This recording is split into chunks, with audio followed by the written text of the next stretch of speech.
코로나19 확진자가 증가세로 돌아섰습니다. 5일 하루 동안 전국에서 발생한 신규 확진자는 2만 명에 육박하고 서울 지역 신규 확진자는 이틀 연속으로 4천 명대를 기록했습니다.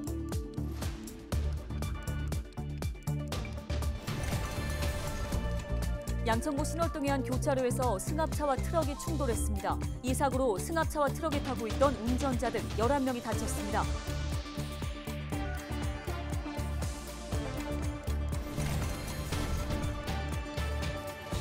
여름철 에어컨 등 전기 제품을 사용하실 때 안전사고의 위험은 없는지 잘 살피셔야겠습니다.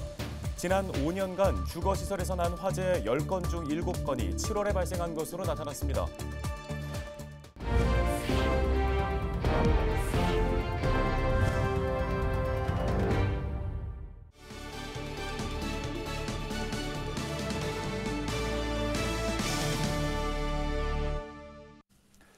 여러분 안녕하십니까? 헬로티비 뉴스입니다. 양천구의 한 교차로에서 불법 좌회전을 하던 차량이 맞은편에서 오던 트럭을 들이받는 사고가 있었습니다. 이 사고로 트럭 운전자 등 모두 11명이 경상을 입고 인근 병원으로 이송됐습니다. 5일 밤 9시 10분쯤 강월초등학교 인근 교차로에서 직진 신호에 불법 좌회전한 승합차가 맞은편에서 직진해 오던 택배 트럭 측면을 들이받은 건데요. 신고를 받고 출동한 소방당국은 차량에 갇혀있던 트럭 운전자를 구조하고 차량 밖에 대피해 있던 승합차 운전자와 탑승객 9명 등 모두 11명을 인근 병원으로 이송했습니다. 양천경찰서 관계자는 음주 운전으로 인한 사고는 아닌 것으로 확인했다며 승합차 운전자가 신호를 혼동해 사고가 발생한 것으로 보인다고 밝혔습니다. 서울시의 코로나19 신규 확진자 수가 이틀 연속으로 4천 명대를 기록했습니다. 서울시는 6일 0시 기준 코로나19 확진자가 4,770명 발생했다고 밝혔습니다. 이는 일주일 전과 비교하면 약 1.8배, 2주 전보다는 2배 이상 증가한 수치입니다. 6일 0시 기준 코로나19 관련 사망자는 2명으로 누적 사망자는 4,900여 명이 됐습니다. 연령별로는 20대가 전체 신규 확진자의 26%로 가장 많은 것으로 집계됐습니다.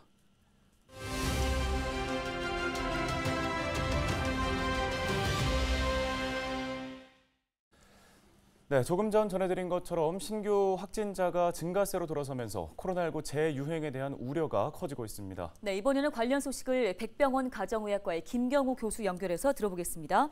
자, 교수님, 주춤하던 확진자가 많이 늘어났습니다. 일단 주간 평균도 전주보다 거의 50% 이상 증가했는데요. 현재 상황 볼 때 재유행 조짐을 보이고 있다고 볼 수 있을까요?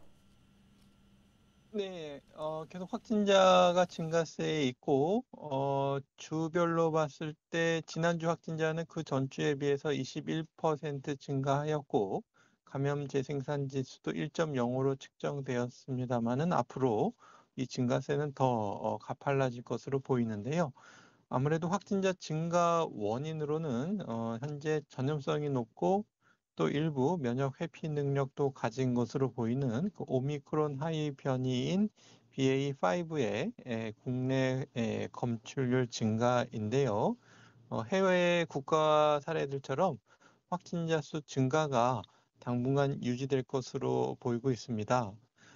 재유행이라는 기준이 따로 있지는 않지만 아무래도 감염자가 계속 증가하는 양상, 감염제 생산 지수가 1 이상으로 계속 보일 때 재유행이라고 볼 수 있겠는데 이 규모나 속도가 어느 정도 될 것인가가 여러 가지 이 변이 바이러스의 특징이라든지 또 우리 국민이 가지고 있는 면역도 또 사람들 간의 대면 접촉 이런 것들이 이 영향을 준다고 할 수 있겠습니다. 네, 앞서 코로나19에 감염된 경험이 있거나 백신을 다 맞았어도 다시 유행을 하게 되면 재감염이나 돌파 감염에 걸릴 확률이 높을지 궁금한데요. 또 백신 추가 접종 등을 고려해봐야 할까요? 네, 아직 일부 연구긴 하지만 기존에 가지고 있는 항체들이 이번에 새로 유행하는 BA.5에 대해서는 그 중和항체 능력이 BA.1에 비해서 한 3분의 1 정도로 떨어지지 않나 이렇게 보고 있는데요. 많은 중和능력 감소는 아니지만 어느 정도 돌파 감염은 증가할 것으로 보입니다.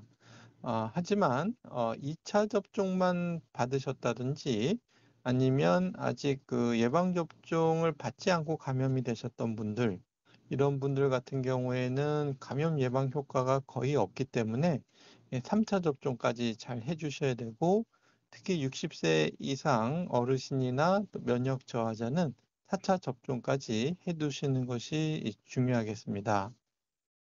예, 상황이 이렇다 보니 본격적인 휴가철에 접어들게 되면 확산세는 더 빨라질 수도 있을 것이라는 우려의 목소리가 있습니다. 방역 당국에서 어떤 부분을 좀 미리 대비를 해야 한다고 볼 수 있을까요? 네, 우선 그 발열 환자분들이나 아니면 코로나 감염되신 분들이 이 다른 환자들한테는 감염 전파시킬 위험성을 낮추면서 격리된 상태에서 신속하고 또 적절한 진료를 받으실 수 있도록 충분한 시설과 인력 등의 의료 대응 체계를 갖추는 것이 매우 중요하겠고요.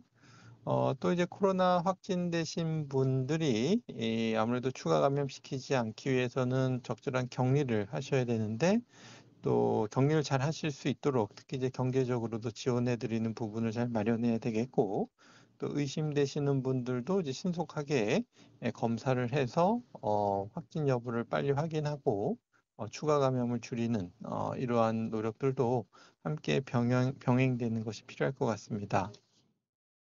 네, 알겠습니다. 코로나19 관련 도움 말씀은 여기까지 듣겠습니다. 백병원 가정의학과 김경호 교수였습니다.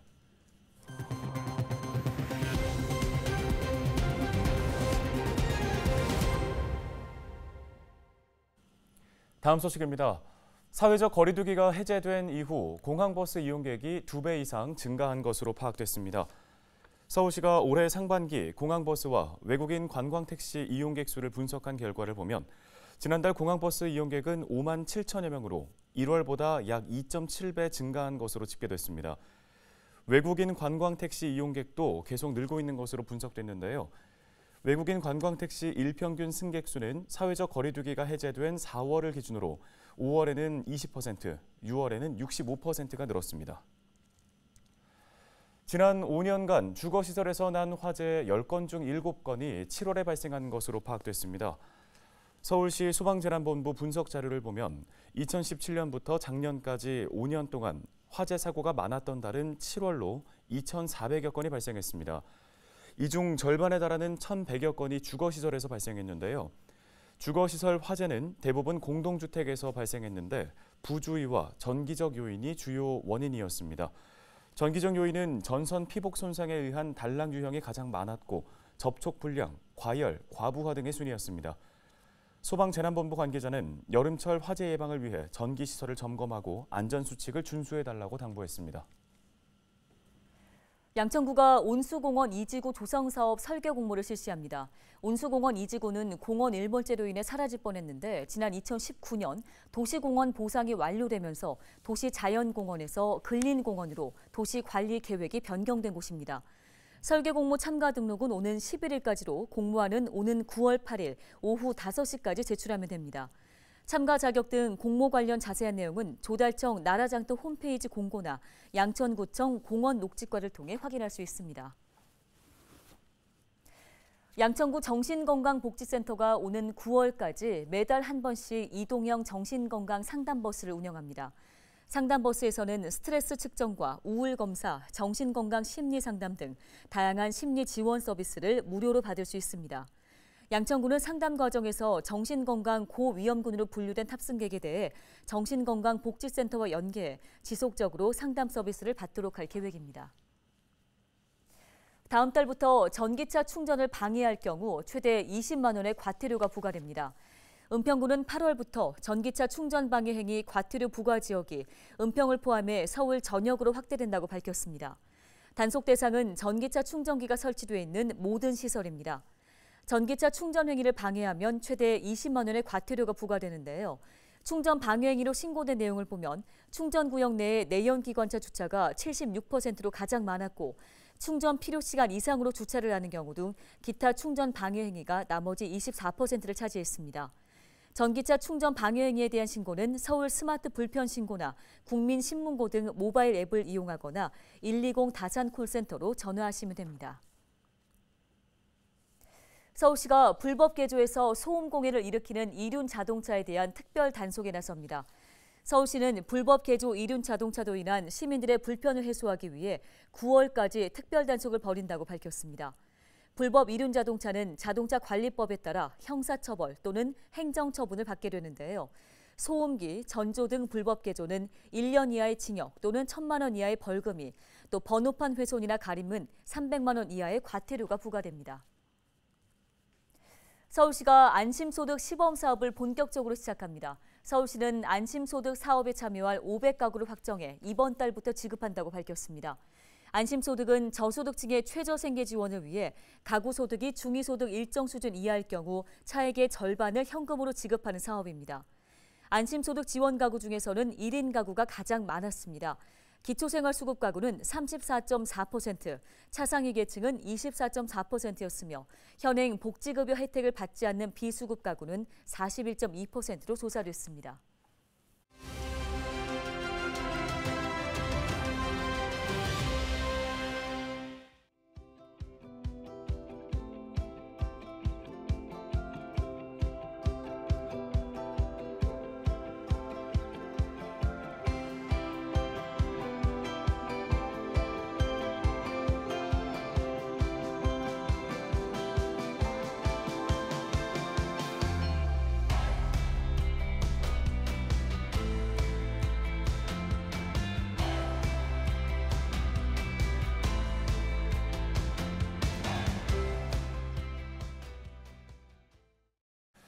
오늘 저희 헬로티비 뉴스가 준비한 소식은 여기까지입니다. 시청해주신 여러분 고맙습니다.